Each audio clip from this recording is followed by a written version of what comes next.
공포카페 일본 뽀체날 괴담 심야 건널목. 대학생 때 겪은 이야기입니다. 여름방학 때였을 겁니다. 그때 동네 중학교 친구들과 저랑 같이 모여서 놀았었는데요. 그때 저와 친구들은 건담 애니메이션 카드 수집에 빠져 있었습니다. 그래서 친구 집에 모여서 술 마시게 되면 있는 카드와 없는 카드 교환도 하고 희귀한 카드 뽑았다고 자랑도 했었죠. 일단 여기서 친구 2명을 편하게 A와 B라고 하겠습니다. A의 집은 꽤 큰 집에서 사는 친구였습니다. 그러니까 저희는 맨날 거기서 밤 늦게까지 놀곤 했죠. 어느 날 언제나처럼 A의 집으로 가기로 하고 B와 함께 가게 되었습니다. B의 집은 저희 집에서 도보로 2분 정도로 엄청 가까웠어요. A의 집은 제 집과 B 집에서 자전거로 30분 정도 걸리는 곳이었죠. 저와 B는 둘이서 난리 부르스를 치면서 A의 집으로 향했어요. 제가 살았던 고향은 시골이다 보니 주위에 논밭이 펼쳐져 있습니다. 중학생 때는 만화책 같은 거 사려고 근처 서점까지 1시간 가까이 자전거를 타고 나가기도 했죠. 그러다 보니 가로등도 적고 밤이 되면 캄캄해지는 곳도 많았죠. A가 사는 집은 농가였습니다. 그렇다 보니 뻥 뚫려있는 그런 느낌이 드는 집입니다. 그렇다 보니 걔 집에 향할 때면 좁은 논길을 통해 갈 필요가 있었어요. 차 한 대 다닐 수 있는 정도의 길이었죠. 가로등도 없어서 밤이 되면 깜깜해지는 그런 길을 B랑 둘이서 자전거로 달리고 있었습니다. 주위는 캄캄하고 자전거 불빛으로 아주 조금 앞만 비치는 느낌이었습니다. 그런 캄캄한 길이지만 딱 한 군데 밝은 곳이 있었습니다. 건널목이죠. 논길은 철로변으로 돼 있어 건널목이 있는 곳만은 가로등이 켜져 있고 주위를 알 수 있게 돼 있었습니다. 나머지는 전철이 지나가면 밝아지지만 시골이기도 하고 시간도 자정이 넘었기 때문에 지나가는 전철도 화물 열차 정도였던 걸로 기억합니다. 저와 B의 50m 앞 정도에서 건널목으로 보이는 곳에서 갑자기 B가 저게 뭐지? 라고 말하는 겁니다. 저는 그래서 건널목 쪽을 보는데 뭔가 건널목 앞에서 움직이는 것이 보였어요. 그 무렵에 저는 시력은 나쁜데 안경을 쓰지 않고 강의를 들을 때나 운전할 때만 안경을 쓰는 그런 부류였습니다. 그래서 어렴풋이 뭔가가 움직이고 있는 것은 인지했지만 그게 뭔지는 잘 몰랐습니다. 뭐가 움직이는 것 같은데? 라고 B에게 묻자 B는 야이씨, 이거 미치겠네. 야, 좀 돌아가겠지만 다른 쪽으로 돌아서 가자. 라고 말했습니다. 저는 뭔데? 귀신 봤냐? 하면서 장난삼아 대답했지만 평소 같으면 장난을 치른 B가 진지한 얼굴이어서 저는 B의 말을 듣기로 했습니다. 그렇게 저희는 건널목 앞을 지나지 않고 조금 돌아가서 지나가기로 했습니다. 지나가면서 B한테 다시 물어봤습니다. 야, 뭐였는데? 그러자 B는 나도 멀어서 정확히는 잘 못 봤어. 어린애처럼 보였는데 초등학생 정도 맞다. 그 아이가 춤을 추는 것처럼 보였어. 라고 대답하는 거예요. 자정이 넘은 이 시간에 논길에서 춤추는 초등학생. 확실히 섬뜩하다고 생각이 들더라고요. 아무튼 그 시점까지는 그렇게까지 무서운 경험을 하게 될 줄은 몰랐습니다. 여기서부터는 그 섬뜩한 초등학생 같은 놈을 초등학생이라고 부르겠습니다. 저와 B는 돌아서 가던 길에서 아까 건널목 쪽을 돌아봤습니다. 건널목은 이미 우리보다 뒤에 있고 어렴풋이 보일 정도의 거리였습니다. B는 야, 아직도 춤추는데? 소름 돋네.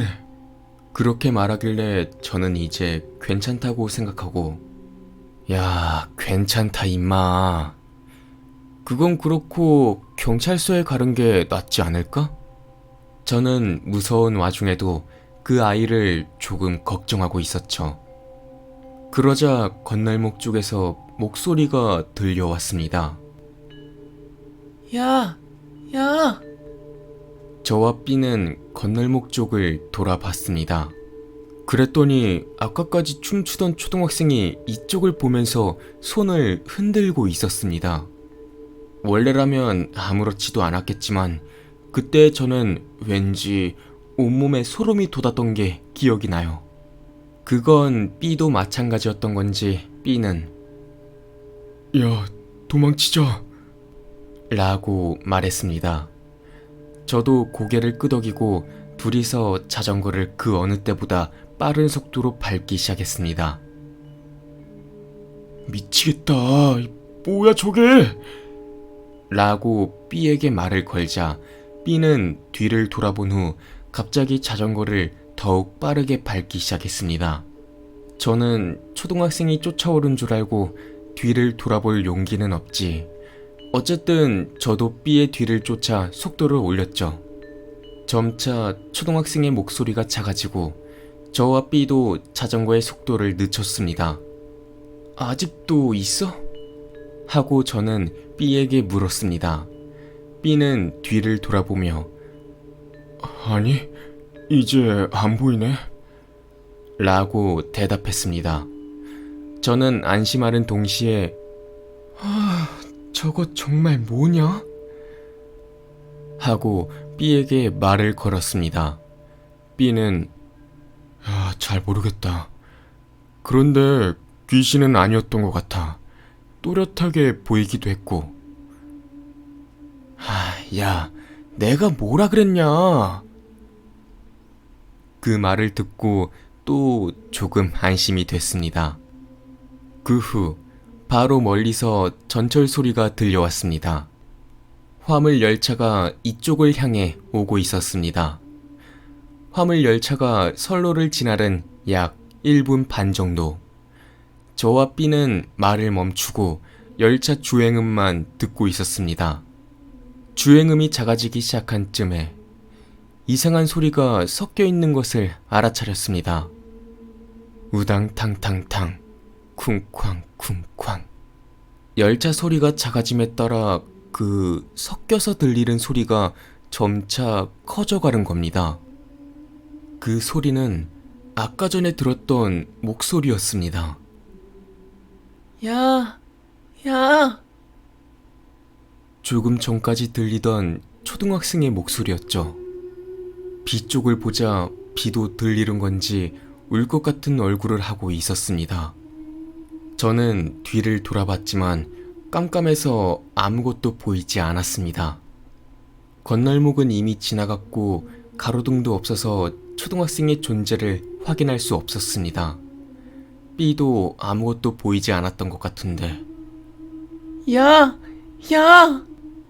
하고 이쪽을 부르는 소리는 작아지기는커녕 조금씩 가까워지고 있는 것처럼 커지고 있었습니다. 저와 B는 다시 자전거의 속도를 높여 달아나려고 했습니다. 분명 속도를 올리고 있을 텐데 목소리가 전혀 멀어지지 않는 겁니다. 저와 B는 이상하다고 생각하고 계속 페달을 밟았습니다. 어느 정도 도망치고 자전거를 멈췄을 때 그것을 봤습니다. 주위는 캄캄했지만 자전거 불빛에 비춰진 잠깐의 그 광경을 말이죠. 제가 본 그 광경은 반팔 반바지를 입은 초등학생이 이쪽을 향해 전력 질주를 하고 있었습니다.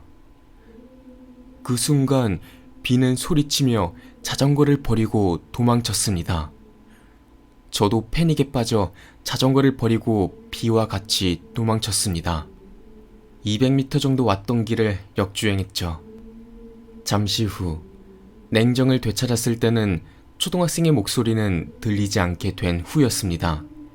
저와 B는 핸드폰 불빛을 비추면서 자전거를 버리고 왔던 곳까지 돌아갔습니다.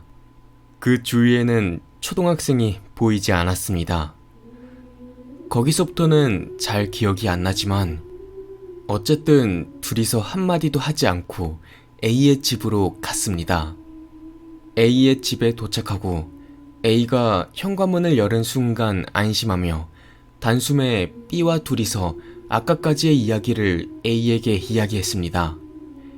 A는 야, 너네 정신 나갔냐? 뭔 개소리를 씹으려 라고 하면서 믿어주지를 않았습니다. A는 이상한 소리 말고 술이나 마시자 했습니다. 그 후 술이 들어가서 그런지 그런 거 잊어버리고는 건담 이야기만 한 것 같아요. 새벽 3시쯤 됐을 때 A의 형이 갑자기 술을 들고 들어왔습니다. 그리고 야 얘들아, 아까 편의점에서 돌아오는 길에 논길 한복판에 경찰차가 있더라? 하고 말문을 열었습니다. 어? 어디에서? 라고 B가 되묻자 아니, 저 건널목에서. 이런 시간에 쥐 잡는 것도 아닐 테고 말이야. 자세히 이야기를 들어보니 A의 형이 술을 사러 편의점을 향하던 중에 저와 B가 초등학생을 본 그 건널목에 경찰차가 서 있었다고 했습니다.